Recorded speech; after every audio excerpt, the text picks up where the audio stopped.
हरे कृष्णा। भगवत गीता अध्याय 1 श्लोक 36 भूमिका।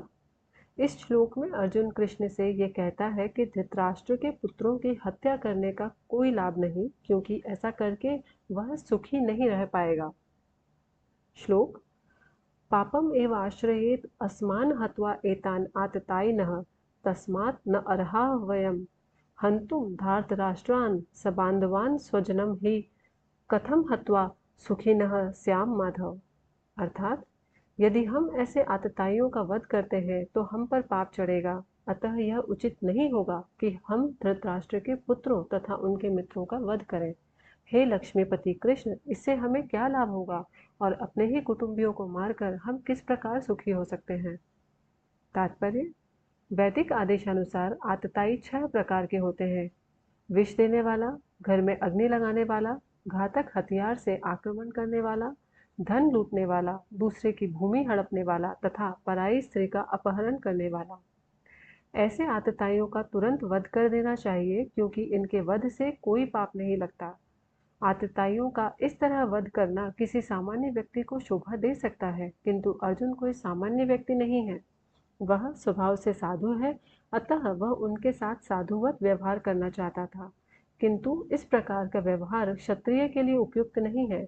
यद्यपि राज्य के प्रशासन के लिए उत्तरदायी व्यक्ति को साधु प्रकृति का होना चाहिए, किंतु उसे कायर नहीं होना चाहिए।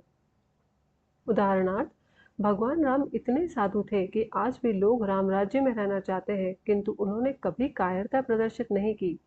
रावण आतताई था, क्योंकि वह राम की पत्नी सीता का अपहरण करके ले गया था, किंतु राम ने उसे ऐसा पाठ पढ़ाया जो विश्व इतिहास में बेजोड़ है।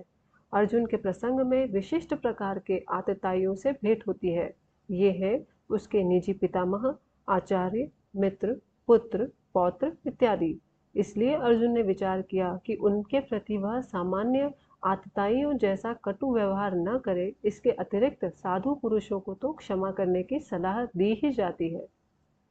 साधु पुरुषों के लिए ऐसे आदेश किसी राजनीतिक आपातकाल से अधिक महत्व रखते हैं।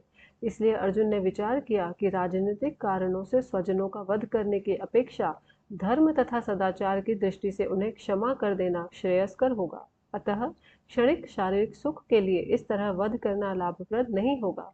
अंततः जब सारा राज्य तथा उससे प्राप्त सुख स्थायी नहीं है, तो फिर अपने स्वजनों को मारकर वह अपने ही जीवन तथा शाश्वत मुक्ति को संकट में क्यों डाले।